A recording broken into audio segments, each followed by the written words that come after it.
True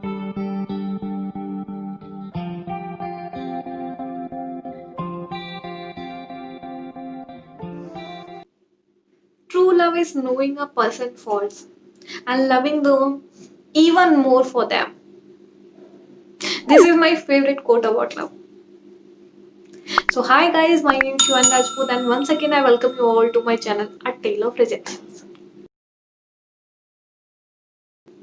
So, guys, today we are going to talk about an amazing story about love.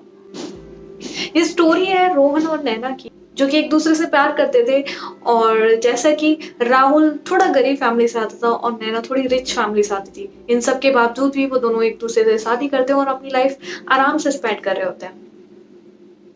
तभी एक दिन अचानक से उनका कहीं जाते वक्त एक्सीडेंट हो जाता है और उस एक्सीडेंट में पता चलता है कि रोहन कभी फादर नहीं बन पाएगा। इस सब के बावजूद भी नैना उसके साथ रहती है। दोनों को कोई फर्क नहीं पड़ता था कि वो पेरेंट बन पा रहे हैं या नहीं बन पा रहे हैं, बट सोसाइटी, अगर दो लोग साथ में खुशी से रह भी रहे हो तो ये सोसाइटी ताने मार मार के उनको खुश नहीं रहने देती है। इसी सब सोच में डूबी एक दिन नैना सोचती है क्यों ना एक बच्चे को गोद ले लिया जाए, और ये वाली बात वो रोहन से बोलती है।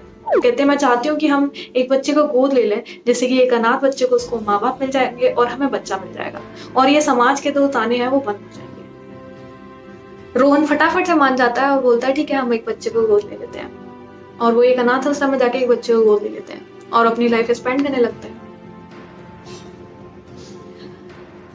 काफी टाइम बाद एक सर्टेन एज पे आके रोहन को हार्ट अटैक आता है और रोहन की डेथ हो जाती है। अभी नैना अकेली हो जाती है। रोहन की यादों के बीच उसे एक उसके सामान में डायरी मिलती है।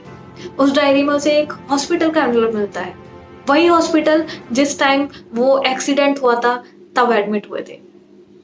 जब वो एनवलप को खोलकर देखती है उसमें, तो क्या पाती है कि उस रिपोर्ट के अकॉर्डिंग वो मां नहीं बन सकती थी। वो पढ़कर वो एकदम शौक में चली जाती है। उसके बाद वो रोहन की डायरी में जो उसने लिखा था नैना के लिए, उसे पढ़ना स्टार्ट कर दिया। रोहन ने लिखा था, मैं जानता हूं तुम्हें कभी ना कभी पता चल ही जाएगा इसके बारे में और तुम बहुत दुखी होगी। मैं चाहता हूं कि तुम इस लेटर को पढ़ो और वहीं फाड़ कर कहीं फेंक दो, और तुम इस बात को कभी किसी से ना बोलो कि ऐसा भी कभी था।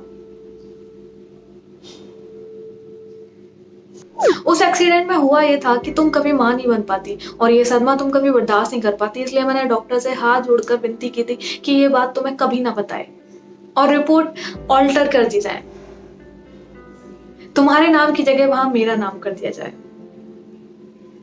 और देखो, मेरा ये फैसला एकदम सही था।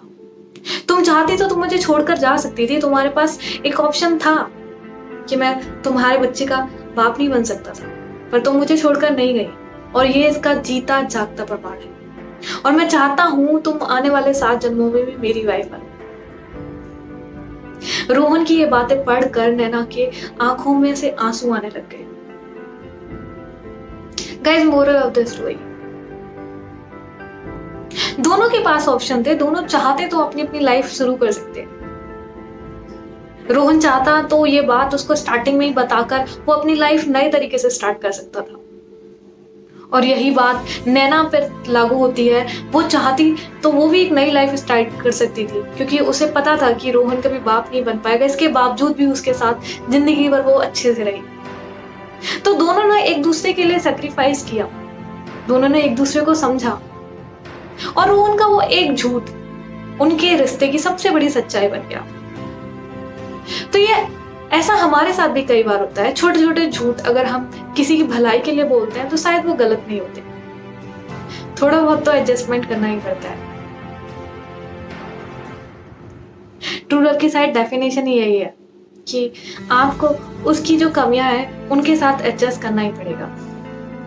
और मैंने बहुत सारे लोगों से कहते हुए सुना है कि एडजस्ट तो हम कर ही नहीं सकते, पर होता यही है कि अगर दो परफेक्ट चीजें हैं तो वो एक दूसरे से कनेक्टेड कैसे रहेंगी। दो बिना परफेक्ट वाली चीजें ही जब साथ में रखोगे और वो एडजस्ट करेंगी तो शायद ज्यादा लंबे टाइम तक चल पाएंगे। आई होप गाइस आपको मेरी ये स्टोरी पसंद आई होगी। एंड गाइस, आप लोगों में से किसी ने भी इस चीज़ को अगर एक्सपीरियंस किया है और उनके क्या एक्सपीरियंस रहे हैं अपने लव और ट्रू लव के बारे में, और आप क्या सोचते हो ट्रू लव के बारे में, वो मुझे कमेंट में ज़रूर बताइएगा।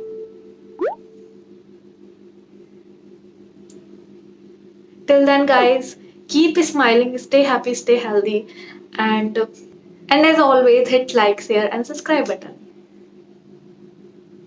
Bye.